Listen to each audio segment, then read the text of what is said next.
ഇവരുടെ ഒരു വ്യക്തിത്വം എന്ന് ഉദ്ദേശിക്കുന്നത് ഇവർ എന്തും നേടിയെടുക്കുന്നത്, അതായത് കൂടുതലും രാഷ്ട്രീയ മേഖലയിലെ ചിങ്ങവും കർക്കിടക രാവും ഇതിൽ ദോഷപ്പെടുത്തും. അപ്പൊ മേടത്തിലെ രാഹു എന്ന് കഴിഞ്ഞാൽ ഏഴിൽ കേതുവിന്റെ സ്ഥിതി വരും, ആപ്പോസിറ്റ് അല്ലേ. അപ്പൊ വിവാഹ സമയം ഒന്ന് ശ്രദ്ധിക്കുക. അത് ആൺകുട്ടി പെൺകുട്ടി അഡ്വക്കേറ്റ് ആവാനുള്ള ഒരു അവസരം.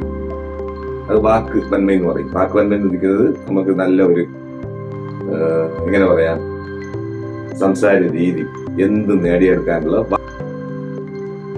ഇതിൽ പിന്നെ ഒരു കാര്യം ശ്രദ്ധിക്കേണ്ടത്, വിവാഹത്തിന് രണ്ടാം നാള് മൂന്നാം നാള് എടുക്കാൻ പാടില്ല. പിന്നെ ഇവർക്ക് നേരെ ആപ്പോസിറ്റ് എന്ന് പറയുന്നത് വിശാഖ നക്ഷത്രം ഇവർ. നമസ്കാരം, ഞാൻ ആറ്റൽ മുത്തുകുമാർ. എല്ലാ ജ്യോതിഷ വിശ്വാസികൾക്കും നവഭാരത് ജ്യോതിഷത്തിലേക്ക് സ്വാഗതം. ഇന്ന് പറഞ്ഞുകൊണ്ടിരിക്കുന്നത് ഓരോ നക്ഷത്ര വിശേഷമാണ് പറയുന്നത്. അശ്വതി പറഞ്ഞു, ഭരണി പറഞ്ഞു, ഇനിയിപ്പോ കാർത്തിക നക്ഷത്രത്തിന്റെ പ്രത്യേകത. അപ്പൊ ഇവരുടെ ദേവത എന്ന് പറയുന്നത് അഗ്നിയാണ്. ഗണമാനുഷം, ഭൂതം ഭൂമി, പക്ഷി പുള്ളാണ്, മൃഗ ആട്, വൃക്ഷം എന്ന് പറയുന്നത് അത്തി. അത്തിയൊക്കെ സംരക്ഷിക്കുന്നതൊക്കെ ഇവർക്ക് വളരെ നല്ലതാണ്. ആടിനെ സംരക്ഷിക്കുന്നതും ഈ നക്ഷത്രക്കാർക്ക് വളരെ പ്രത്യേകതയാണ്. അപ്പൊ ഇവരുടെ ദിശാകാലം നോക്കുകയാണെങ്കിൽ ആദ്യം ഇവരുടെ വ്യക്തിത്വം പറയാം. തലമുടി കുറവുള്ളവരായിരിക്കും. ചിലവർക്ക് കണ്ണിന്റെ കൃഷ്ണമണി ബ്രൗൺ കളറായിരിക്കാം, ചാൻസ് ഉണ്ട്. താരന്റെ ശല്യം ഏറെ കാണുന്ന ഒരു വ്യക്തിത്വമാണ് ഇവർക്ക്. അപ്പം ഞാൻ നേരത്തെ അശ്വതിക്കും ഭരണിക്കും പറഞ്ഞതുപോലെ ആദി മധ്യ അന്ത്യത്രയോണം, അന്ത്യത്രയോണത്തിലാണ് കാർത്തിക വരുന്നത്. അപ്പൊ കാർത്തിക കാല് മാത്രമാണ്, അത് കാർത്തിക കാലം എന്ന് പറയും അശ്വതി ഇതില് മേടത്തില്. അപ്പൊ ഇവർക്ക് താരന്റെ ശല്യം വരാനുള്ള അവസരം കാണുന്നു. ചിലവർക്ക് മുടി കുറവായിരിക്കും, തലമുടി. അപ്പൊ ഇവരുടെ ജനനം എന്ന് പറയുന്നത് സൂര്യദശയിലാണ്. ഒന്നാം പാദം ആകയാൽ, അതായത് മേടത്തിൽ ഒന്നാം പാദം മാത്രമേ ഉള്ളൂ. ഒന്നാം പാദം ആകയാൽ 6 വയസ്സ് വരെ ഫുള്ളും ചിലവർക്ക് സൂര്യദശ കാണും, ചിലവർക്ക് 5 വയസ്സ് വരെ. അപ്പൊ ആ ഒരു കണക്ക് നോക്കുകയാണെങ്കിൽ ചന്ദ്രദശ 6 വയസ്സിന് ശേഷം തുടങ്ങുകയാണെങ്കിൽ 16 വർഷം ചന്ദ്രദശ, 16 വയസ്സ് വരെ. അപ്പോൾ ചന്ദ്രന്റെ പക്ഷബലം ഉണ്ടെങ്കിലേ ആ ദിശാകാലം ശോഭനമായിരിക്കുള്ളൂ. ചിലർ 6 വയസ്സ് മുതൽ 16 വയസ്സ്, ആ ഒരു 10 വർഷക്കാലം അല്ലേ, കുട്ടികളല്ലേ. അല്ല, അതിൽ പഠനം നമുക്ക് നോക്കണമല്ലോ, പഠന വിഷയമൊക്കെ നോക്കണമല്ലോ. അപ്പൊ ചില കുട്ടികളൊക്കെ 14-15 വയസ്സിൽ SSLC എഴുതുന്ന സമയം. അപ്പൊ പഠന മികവ് തെളിയിക്കണം. നമുക്ക് +1 +2 ഏത് വിഷയം ചേർക്കണം എന്നുള്ള ചിന്ത വരും. അപ്പൊ ആ ഒരു കാലം, അപ്പൊ എന്തുവരും, ചന്ദ്രദിശാകാലം. ചന്ദ്രന്റെ ഒരു പക്ഷബലം എന്ന് ഉദ്ദേശിക്കുന്നത് വൃശ്ചികത്തിലെ കാർത്തിക പക്ഷബലം, ധനു മകര കുംഭം പക്ഷബലമുണ്ട്, മീനത്തിന് പക്ഷബലമുണ്ട്. തിരിച്ച് മിഥുനത്തിലോ കർക്കിടകത്തിലോ ചിങ്ങത്തിലോ വന്നു കഴിഞ്ഞാൽ ചന്ദ്രന് പക്ഷബലമില്ല. അപ്പൊ ആ പക്ഷബലം ഇല്ലെന്ന് നമുക്ക് വിഷമിക്കൊന്നും വേണ്ട. അതിലേക്കുള്ള പരിഹാരങ്ങളൊക്കെ നമുക്ക് ചെയ്ത് മാറ്റാവുന്നേ ഉള്ളൂ. ബുദ്ധിവർദ്ധനയ്ക്ക് കാർത്തിക നക്ഷത്രത്തിന് അവരുടെ ജന്മനക്ഷത്രത്തിന്റെ അന്ന് ശിവഭഗവാൻ ധാര കൊടുത്തു കഴിഞ്ഞാൽ ആ ദോഷം മാറും.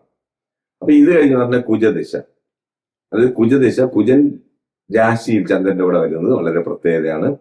വന്നു കഴിഞ്ഞാൽ ഇവരൊക്കെ ചിലപ്പം കുജദശാകാലം 16 വയസ്സിന് ശേഷം 23 വയസ്സ് വരെയാണ്. അപ്പൊ ഇവർക്ക് കുജൻ ഏറ്റു കഴിഞ്ഞാൽ, ചന്ദ്രന് ഒരു പവർ ഉണ്ടെങ്കിൽ കുജന് വേറൊരു പവറാണ്. കുജൻ ഏറ്റു കഴിഞ്ഞാൽ ഇവർക്ക് പോലീസ് വകുപ്പിൽ ജോലി കിട്ടാനും, ചിലർക്ക് എസ് ടെസ്റ്റ് ഒക്കെ എഴുതി പാസ്സായി കിട്ടാനുള്ള യോഗം, മിലിറ്ററി, ഇന്റലിജൻസ്, ഇങ്ങനത്തെ ഒരു ചിലർ IPS വരെ എഴുതിയെടുക്കാനുള്ള സാധ്യത. അപ്പൊ വിചാരിക്കും എന്ത് 23 വയസ്സിൽ നേടിയെടുക്കാനുള്ള വൻ അവസരം, അത് കുജൻ മേടത്തിൽ സ്ഥിതി ചെയ്യണം. അപ്പൊ ആൺരാശിയാണ്. അത് ഓജരാശിയിൽ വന്നു കഴിഞ്ഞാൽ ചന്ദ്രനും കുജനും ചേർന്ന് കഴിഞ്ഞാൽ ചന്ദ്രമംഗളയോഗം പറയണം, ഇതൊരു വിശേഷമാണ്. ചിലർ നോക്കും മേടത്തിലാണ് ജനനം, മേടമാസം കൂടെ ജനിച്ചു കഴിഞ്ഞാൽ വളരെ പ്രത്യേകതയാണ്. അപ്പൊ 3 ഗ്രഹ സംയോഗം വന്നു കഴിഞ്ഞാൽ അതും പ്രത്യേകത.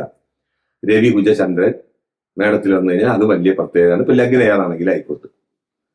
ഇത് കഴിഞ്ഞ് വരുന്ന രാഹു, രാഹു കുംഭരാഹു വൃശ്ചിക രാഹു എന്ന അത്ര ദോഷമല്ല. ചിങ്ങവും കർക്കിടക രാഹു ഇത്തിരി ദോഷപ്പെടുത്തും. അതായത് ജനിക്കുന്ന കുട്ടി ആ സമയം നിൽക്കുന്ന സ്ഥാനമാണ്. കർക്കിടകത്തിലോ ചിങ്ങത്തിലോ രാഹു നിന്ന് കഴിഞ്ഞാൽ അത് ദോഷമാണ്. വൃശ്ചിക കുംഭ മേട രാഹു ഒക്കെ ദോഷമല്ല. അപ്പൊ മേടത്തിലെ രാഹു എന്ന് കഴിഞ്ഞാൽ ഏഴിൽ കേതുവിന്റെ സ്ഥിതി വരും, ആപ്പോസിറ്റ് അല്ലേ. അപ്പൊ വിവാഹ സമയം ഒന്ന് ശ്രദ്ധിക്കുക. അത് ആൺകുട്ടി പെൺകുട്ടി വ്യത്യാസമില്ലാതെ. പിന്നെ വരുന്ന വ്യാഴ ദിശാകാലം. വ്യാഴൻ ധനുവിലൊക്കെ നിൽക്കുന്നത് രാശിക്ക് 9-ലാണ്, ദോഷമല്ല. 12 നിൽക്കുന്നത് വളരെ ദോഷമല്ല. മീനത്തിൽ സ്വക്ഷേത്രനാണ്. ചിങ്ങത്തിൽ വന്നു കഴിഞ്ഞാൽ 5-ാം ഭാവം, അതും വളരെ പ്രത്യേകതയാണ്. നീചനാവാൻ പാടില്ലെന്നേ ഉള്ളൂ. മകരത്തിൽ നീചനായി കഴിഞ്ഞാൽ ഈ രാശിക്ക് അത് ദോഷം ചെയ്യും.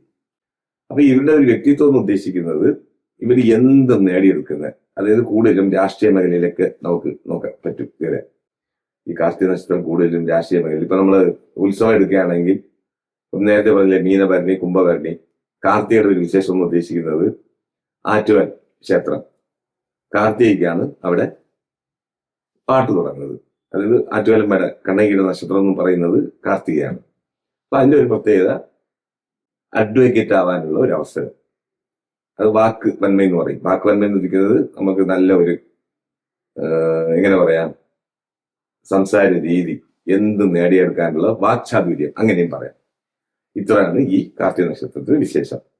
ഇതിൽ പിന്നെ ഒരു കാര്യം ശ്രദ്ധിക്കേണ്ടത്, വിവാഹത്തിന് 2-ാം നാള് 3-ാം നാള് എടുക്കാൻ പാടില്ല. പിന്നെ ഇവർക്ക് നേരെ ആപ്പോസിറ്റ് എന്ന് പറയുന്നത് വിശാഖ നക്ഷത്രം. ഇവർക്ക് രജ്ജുവല്ല, വേദമാണ്. അപ്പൊ കാർത്തിക നക്ഷത്രക്കാർ വേദം നോക്കി വേണം വിവാഹം കഴിക്കാൻ. വിശാഖം പാടിയേ പാടില്ല, അത് ആൺപെൺ വ്യത്യാസമില്ലാതെ. ശുഭമസ്തു. സമ്പൂർണ്ണ ജാതകം, പ്രശ്നപരിഹാരങ്ങളോട് കൂടിയ സമ്പൂർണ്ണ ജാതകം നിങ്ങളുടെ കൈകളിൽ ലഭിക്കുന്നതിന് താഴെ കാണുന്ന നമ്പറിൽ ബന്ധപ്പെടുക. ജ്യോതിഷവുമായി ബന്ധപ്പെട്ട എല്ലാ വിശേഷങ്ങളും അറിയുന്നതിന് നവഭാരത് ജ്യോതിഷം ചാനൽ സബ്സ്ക്രൈബ് ചെയ്യുക.